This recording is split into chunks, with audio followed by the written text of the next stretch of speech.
नमस्कार। आप देख रहे हैं स्पेशल कवरेज न्यूज़। मैं हूं आपके साथ शिव कुमार। मेरे साथ हैं वरिष्ठ पत्रकार आदरणीय शीतल पी सिंह सर। स्वागत और अभिनंदन।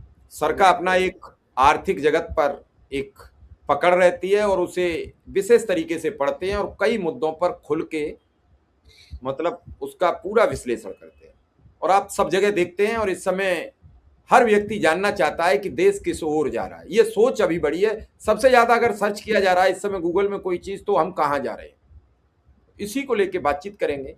सर, आज कई रिपोर्ट्स आ रही हैं, कई विशेषज्ञ हैं, कई वेबसाइट्स जैसे ग्लोबल रिसर्च जैसी कुछ कंपनीज हैं, वो अपना अपना रिसर्च डेटा करके और भेजती रहती हैं। इस बार वो रिसर्च में कह रही हैं कि अगर जो मौजूदा दौर चल रहा है इस पर कोई बड़ा बदलाव नहीं हुआ तो ये क्रूड की कीमतें $200 पार तक चली जाएंगी।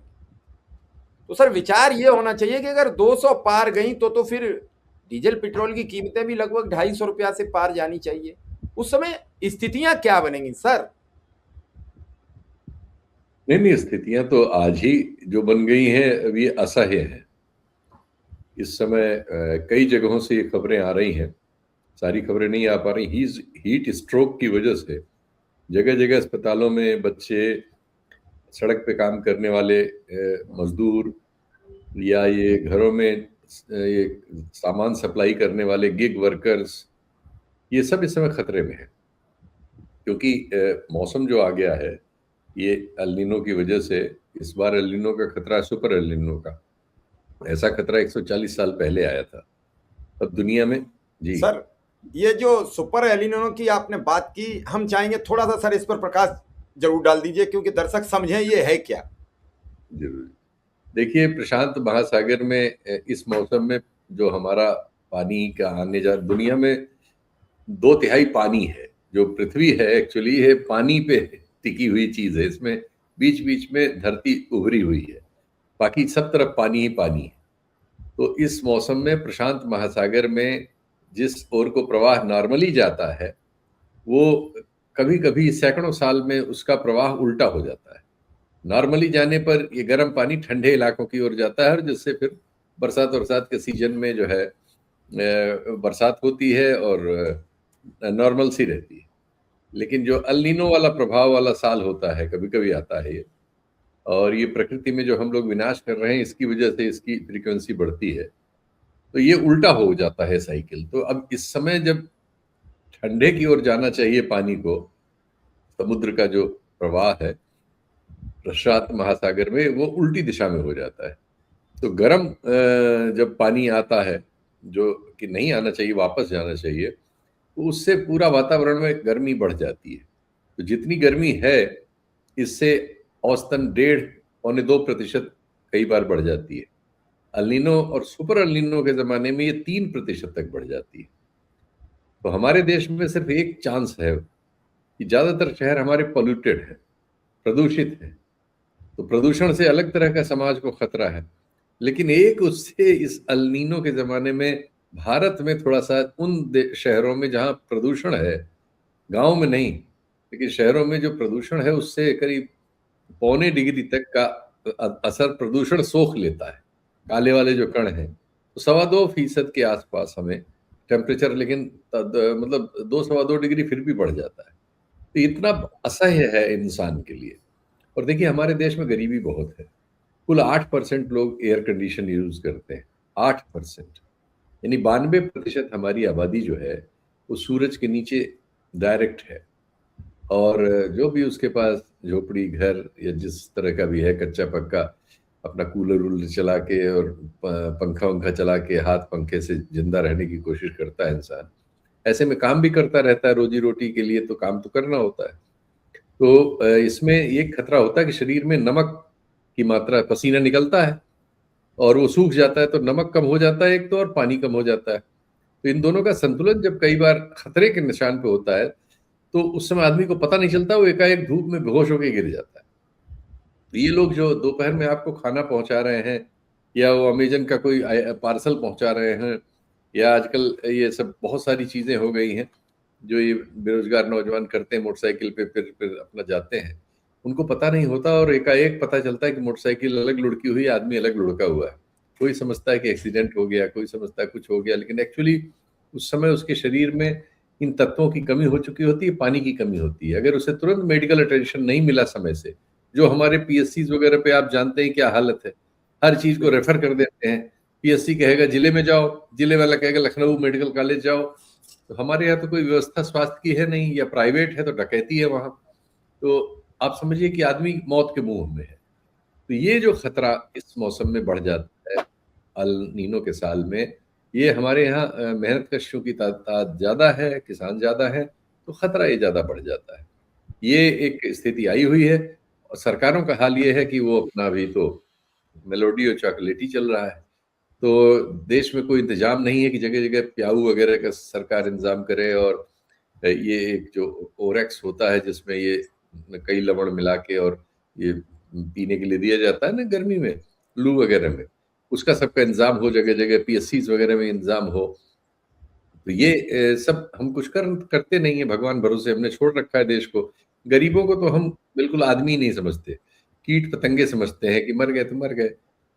नोटबंदी की तो लाइन में लगे मर गए, क्या फर्क इनको पड़ा, कुछ नहीं, वही बेशर्मी, 150-200 आदमी मर गए थे, बताइए। नोटबंदी इन्होंने की, सर 200 आदमी की जान चली गई, कोई जिम्मेदारी नहीं। सर अब इन्होंने ऐलान।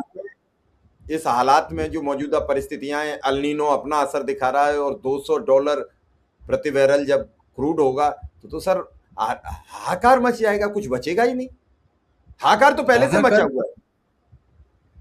हाहाकार। हमारा देश क्योंकि महादेश है, महाद्वीप है बल्कि ये। इसमें एक जगह कुछ होता है, दूसरी जगह आदमी अपना खाता पीता रहता है।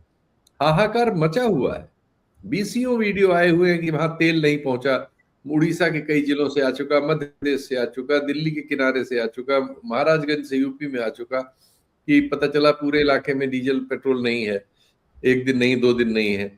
नोएडा से आ रहा है। अब तो चित्रा त्रिपाठी जो मशहूर एंकर है, बीजेपी समर्थक है, मोदी प्रशंसक है, उनके बिल्डिंग में नोएडा में बिजली चली गई थी, 24 मंजिल पैदल चढ़ के जाना पड़ा, हाँफ रही थी, वीडियो बना के डाल रही थी कि हम तो पैसा देते हैं मेंटेनेंस का, बिजली नहीं है, अरे हम ऐसा मर नहीं हो जाएंगे। सकता। मैंने सर सॉरी आपको रोक दिया, ऐसा नहीं हो सकता है। ये जो मोदी समर्थक पत्रकार हैं, ऐसा कैसे हो जाएगा सर, ये 24 मंजिल पैदल चले और कुछ कहे ना, ऐसा ये तो। उनका, उन्हीं का वीडियो अवेलेबल है, वही हाँफ रही है। अच्छा और सर। सरकार 24 घंटे हिंदू मुसलमान करती हैं, 24 घंटे मोदी का गुणगान करती हैं, 24 घंटे सरकार का प्रचार करती हैं, और नोएडा में रहती हैं और बिल्डिंग में बिजली नहीं है, और पता लग रहा है कई बार जा रही है, और कोई व्यवस्था नहीं है। यही तो करने का काम था महोदय आपका, कि अव्यवस्था पर उंगली रखती। तो आप क्या सोच रही हैं कि आग लगेगी इस देश में, गरीबी आएगी, तबाही आएगी तो आप बच जाएंगी? नहीं संभव है। सब खतरे में है, हम सब लोग खतरे में है, कोई ज्यादा कोई कम। खतरा सबके पास है, कब किसके सिर पे आ जाए पता नहीं। तो ये हो रहा है, ये सब होगा, क्योंकि हमारी जो भी व्यवस्थाएं हैं वो आज की चैलेंजेस के हिसाब से तैयार नहीं है, तो ये कठिनाई होनी ही है। तो सर जो मौजूदा स्थितियां हैं वो बड़ी विकराल हो गई। कहीं पेट्रोल पर पंप पर लोग मच्छरदानी लगा कर सो रहे हैं, कोई कह रही है कि अगर बिना सिलेंडर घर आ गए तो फिर समझ लेना। जी। और मोहतरमा बता रही है जीना नहीं चढ़ा जा रहा है। कल तक सब ये गुणगान कर रहे थे कि प्रधानमंत्री जी 5 दिवसीय विदेश यात्रा पर गए हैं, तो फिर क्या साहिब फिर खाली हाथ लौटे हैं? नहीं नहीं, कोई पूछता ही नहीं है ना साहब से, ना साहब बताते हैं, कोई प्रेस कॉन्फ्रेंस करते नहीं है। वाह वाह वाह वाह चल रही है, क्या किया किसी को नहीं पता। इटली गए थे, जब से मेलोनी आई है इटली में 22 से लेके इस साल तक लगातार इटली और भारत के बीच जो छोटा मोटा व्यापार है, उस व्यापार में भारत पहले फायदे में बहुत था। अब वो फायदा रोज घटता चला जा रहा है। हर साल इटली का व्यापार भारत में बढ़ रहा है, भारत का व्यापार इटली में घट रहा है। तो इस चॉकलेट बाजी का हमें आपको क्या फायदा है, ये बताइए। उनकी वीडियो अच्छी बन गई, मोदी जी का हंसता हुआ चेहरा गया, अच्छा है, हमारे प्रधानमंत्री खुश रहे, हमें इसमें कोई आपत्ति नहीं। जी। सर प्रधानमंत्री जी टॉफी वहां बेच रहे हैं, फिर भी नहीं बड़ा व्यापार। मैं सर बहुत छोटा आदमी हूं, दिमाग में आई तो आपसे सवाल कर लिया है। नहीं, हमारा हर साल घट रहा है। इटली से होने वाले व्यापार में इटली का व्यापार भारत में बढ़ रहा है, यानी इटली जो माल हमें बेचता है वो उसका हर साल बढ़ रहा है। हमारा हर साल इनकी योग्यता में घट रहा है, इस साल और घटा है। जी। ये आंकड़े तो इंटरनेट पे है, कोई भी देख ले। सर फिर किस तरफ ये हालात बढ़ रहे हैं? भुखमरी, बहुत कठिन। महामारी, क्रूड के रेट, तेल के रेट, डीजल के रेट, दूध के सर 4 रुपया बढ़ने की उम्मीद है, अभी अभी आसार आ गए हैं, ब्रेकिंग न्यूज बिल्कुल बता रहे बढ़ेगा, हैं आपको। बिल्कुल बढ़ेगा। अंडे का बढ़ चुका है, दूध का बढ़ेगा, खाद्यान्नों का सबका बढ़ेगा, ट्रांसपोर्ट का चूंकि बहुत बढ़ गया है और बढ़ने जा रहा है। अभी तक तो रोज एक मंत्री कोई न कोई बता देता है ना, पहले बता रहा था 1,000 करोड़ रोज का नुकसान है, अब 4 रुपए बढ़ा लिए तो कहता है 750 करोड़ का नुकसान है। तो ये सब इसीलिए भूमिका बनाई जाती है कि अरे साहब इतना नुकसान हो रहा है, विदेशों में महंगा हो गया है। वो तो हम जानते हैं। सबसे बड़ी समस्या ये हो रही है कि इनके यहाँ एफडीआई बिल्कुल नहीं आ रहा है, न एफआईआई आ रहा है, न एफडीआई आ रहा है। एफआईआई में से ज्यादातर वापस जा रहा है, तो डॉलर डालना पड़ रहा है, इसलिए रुपया टूट रहा है। ये सब चीजें हमारे खिलाफ जा रही हैं। इससे पेंशन वाले जो लोग हैं, जो लोग वेतन भोगी हैं, जिनका वेतन बहुत धीमे धीमे बढ़ रहा है, महंगाई बहुत तेज बढ़ रही है, तो जो वैल्यू हो जाती है रुपए की वो कम हो जाती है उनकी। मान लो मेरे यहाँ 50,000 रुपए की पेंशन आती है घर में 2014-15 में, अब वो बढ़ के मान लीजिए 52-54 हजार हो गई। लेकिन महंगाई 50,000 की जो चीज थी वो 14 से लेके 26 के बीच 1,10,000 रुपए की हो गई। तो हमारा कम हो गया ना। 50,000 में हम जितनी चीज खरीदते थे, अब उतना खरीदने के लिए हमको 1,10,000 देना पड़ेगा। तो उतना है नहीं, हमें तो 54,000 मिल रहा है, तो हमारा सामान आधा हो जाएगा। इसलिए एक तरीका ये होता है, व्यापारी क्या करते हैं कि दाम वैसे नहीं बढ़ाते तो ग्राम घटा लेते हैं। पता चला 1 लीटर दूध लिखा था, फिर वो लिख दिया 800 ml, 700 ml। नमकीन में कम कर दिया, कुछ हवा ज्यादा भर दी, ये सब शुरू हो रहा है। ये सब हो गया है, हो क्या रहा है, काफी समय से हो रहा है, यही सब हो रहा है। जी सर राहुल गांधी अभी मुखर हो रहे हैं राजनीति में, सीधे जी अटैक कर रहे हैं, सीधे हमलावर हो गए हैं। जी जी और इस हमला से बीजेपी के राष्ट्रीय अध्यक्ष, उनके मंत्री, उनके सब बौखला गए हैं, कह रहे हैं कि जी आप कौन होते हो गद्दार कहने वाले। तो सर क्या जी। इस अब सीधी अटैकिंग से कुछ बदलाव के रास्ते खुलेंगे? आप इसे कैसे देख रहे हैं? देखिए, लोगों में गुस्सा तो है। अभी देखो 6 दिन में एक काकरोच पार्टी बनी है वहाँ बॉस्टन में बैठे हुए एक लड़के ने एक कार्टून बना दिया, मीम कहलाता है, नए बच्चे जानते हैं सब। हमारे बच्चे, मैं तो इन सब चीजों से उतना परिचित नहीं था, अभी देखा। हम और दुबे जी इस पे बात कर रहे थे, तो उसके 2 करोड़ लोग शामिल हो गए 6 दिन में। जिले जिले में लड़के उसकी पार्टी बना ले रहे हैं अपना, उसमें फेसबुक पे और इसी पे तो बनानी है, तो अकाउंट खोलने जैसा बना रहे हैं। तो मुझे लग रहा है कि ये तो 10-15 दिन में, 20 दिन में ये जेन जी कुछ करने वाला है भारत। भले ही वो सोशल मीडिया पे कर रहा हो, लेकिन गुस्सा तो नजर आता है ना कि नौजवानों में गुस्सा है। और गुस्सा क्यों नहीं होगा, नौकरी है नहीं, जिसकी नौकरी है उसकी जाने के खतरे पे लगी है, जो चल रही है उसकी तनख्वाह कम हो गई है, काम के घंटे बढ़ गए हैं, खतरा बढ़ गया है, और परीक्षा दे रहा है तो उसमें लीक हो जा रहा है। हर चीज की कीमत बढ़ गई है, पढ़ाई लिखाई की कीमत बढ़ गई है। पेरेंट्स जो है सब चीज, सब परेशान, मतलब एकदम पूरा देश हिला हुआ है, सिर्फ चंद इनके दोस्तों को छोड़ के और प्रधानमंत्री जी को स्वयं छोड़ के, जो विदेश यात्राओं में इस समय ठंडी यात्रा कर रहे हैं। हमको आपको कह रहे हैं साइकिल से चलो। सर आप पिछले लगभग जनवरी से आप कह रहे हैं कि जो स्थितियां बन रही हैं, और फिर जी 28 फरवरी के बाद तो आपकी हर प्रोग्राम में ये आपका पहला आगाह रहा है कि हम महामारी की तरफ, महंगाई की महामारी आपका एक शब्द रहा, और जी उस महामारी की चपेट में पूरी तरीके से आ चुके हैं, इसमें अब कोई दो राय नहीं। जी। लेकिन सर क्या भारत संभाल पाएगा? संभालने का तो कोई अभी हमें ऐसा रीजन दिख नहीं ये रहा है। ये इस योग्य नहीं है। जो अभी नेतृत्व है ये झूठा नेतृत्व है, ये देश से, समाज से सबसे झूठ बोलता है।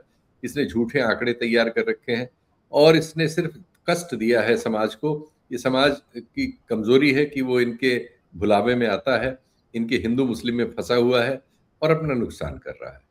तो अभी ये चुनाव जीत रहे हैं लेकिन लोग हार रहे हैं, इसलिए कि ये नजर आ रहा है। ये जो अभी बच्चों वाला ये आया है कॉकरोच जनता पार्टी, इसने साबित कर दिया कि लोगों में बहुत गुस्सा है।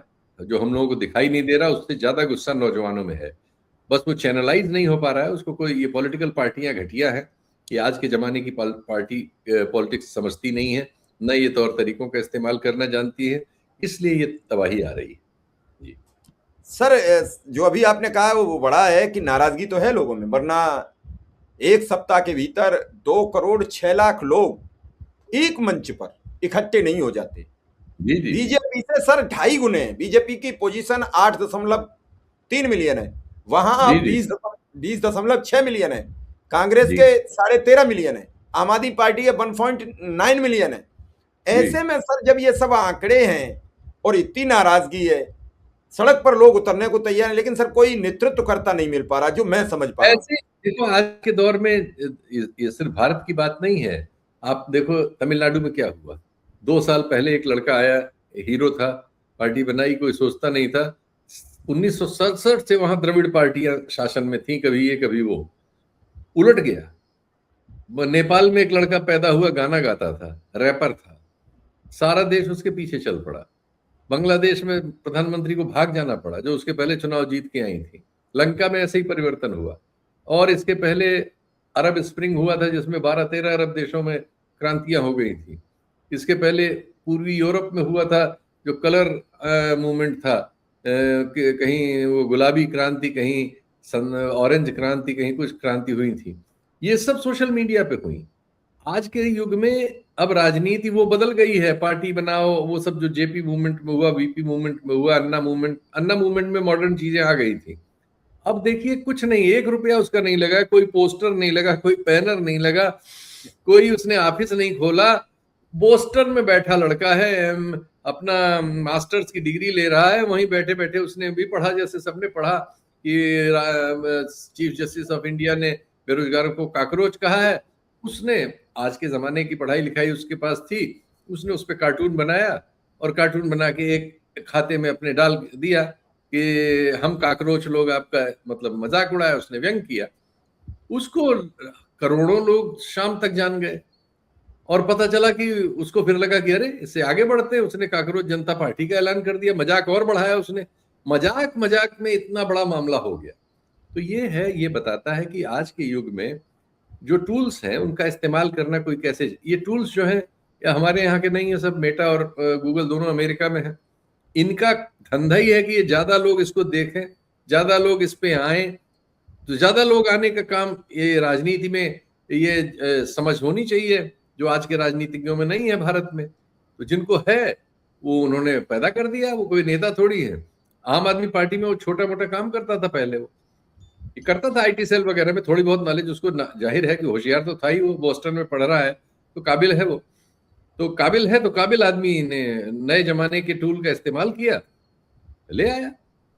तो नेतृत्व ये नहीं कि बैठा रहेगा इन्हीं लोगों पे कि ये लालू यादव का लौंडा और ये ममता बनर्जी का भतीजा और अखिलेश यादव या राहुल गांधी यही इस देश के नेता हैं, यही करेंगे तभी देश में कुछ होगा, ऐसा नहीं है। देश इंतजार नहीं करेगा, पता नहीं कौन कब कहां से धूमकेतु आ जाएगा। कोई उसको बताएगा आरएसएस का एजेंट है, कोई अमेरिका के एजेंट बताएगा, बताते रहो, वो पैदा हो जाएगा। उसके 2 करोड़ से ज्यादा इस समय आप बता रहे हो, 2 करोड़ 6 लाख उसके ऑलरेडी फॉलोअर हो गए इस देश में। ये तीनों पार्टियां मिलके अभी जिस तरह से वो बढ़ रहा है, मुझे लगता है कि 1-2 दिन में तीनों पार्टियों का जोड़ के जितना होगा उतना उससे ज्यादा उसका अकेला होगा। लगभग तो हो ही चुका है सर, लगभग तो हो ही चुका है। आसपास अभी अभी फर्क है 30-35 लाख का, 40 लाख हाँ, का। तो 4 मिलियन और हुआ तो पता चला इन लोगों का सबका मिलके जितना उतना उसका अकेले है। वैसा ही तो वहां तमिलनाडु में हुआ। 2 साल पहले की पार्टी आई और एकाएक जो है सबसे बड़ी पार्टी बन गई, अब मुख्यमंत्री बन के बैठा हुआ है। तो ये सब, ये देश जो है बिलबिला रहा है। कठिनाइयां थी, हैं और आगे और बढ़ने वाली हैं। और इन नेताओं के पास कोई हल नहीं है। ये अपना ऐश कर रहे हैं, आपको कह रहे हैं साइकिल पे चलो, खुद हवाई जहाज में दुनिया घूम रहे हैं, खुद कारों का रेवड़ चल रहा है, मंत्री मौज कर रहे हैं, एयर कंडीशन में बैठे हैं, आप लू में मर रहे हैं, आपको खुला छोड़ दिया है, आपको कह रहे हैं ये करो वो करो, उपदेश दे रहे हैं। तो ये सब कितने दिन चलेगा?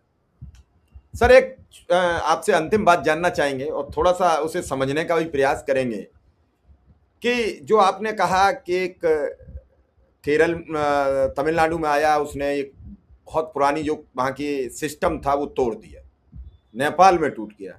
भारत भी कराह रहा है कि कोई आके सिस्टम संभाल ले, क्योंकि बार बार एक चीज आती है जो हम लोगों से भी सवाल कर लेते हैं, आपसे तो बहुत लोग पूछते होंगे कि सर विकल्प क्या है। ये जो विकल्प वाला खाका हम लोगों से पूछा जाता है कि मोदी हटे तो विकल्प क्या है, क्योंकि कई लोग राहुल को विकल्प के तौर में शामिल नहीं होने देते और इसमें इंडिया गठबंधन के भी कई नेता शामिल हैं। हम कब कह रहे हैं कि राहुल को करो या किसी और को करो? अपने आप विकल्प आ जाएगा भाई। अगर ए गलत है तो ए के बिना दुनिया थोड़ी रुकी हुई थी। मोदी नहीं थे तब भारत था, मोदी नहीं रहेंगे तब भी भारत रहेगा। अपने आप आ जाएगा विकल्प, तय कर लेना उसमें से। तो सर ये जो कॉकरोच जनता पार्टी आई इकाई के एक रात में यहाँ पहुंची, तो क्या ये विकल्प बनना, मैं ये जानना चाह रहा हूँ, ये युवा विकल्प बने? पता नहीं, हम क्या जाने भाई, जब हम तो ये भी नहीं जानते थे कि 2 करोड़ उसके फॉलोअर 6 दिन में हो जाएंगे। तो हो सकता बन रही हो, हमें क्या पता है, या कोई और आ रहा हो, अभी पता नहीं क्या लेके आ रहा हो। आज के युग के चैलेंज को और आज के युग की मेथोडोलॉजी को हम समझने में फेल हैं। हमें स्वीकार करना चाहिए कि लोगों में जो गुस्सा है वो चैनलाइज कैसे कहां कब हो जाए हमें नहीं पता। चलिए सर, आपने काफी कुछ बातें बताई हैं, जो मौजूदा स्थितियां हैं वो बहुत ठीक नहीं है, लोग खुद भी विचार करें। आपका बहुत बहुत आभार, बहुत बहुत धन्यवाद, आपने हमें समय दिया। धन्यवाद भैया, धन्यवाद।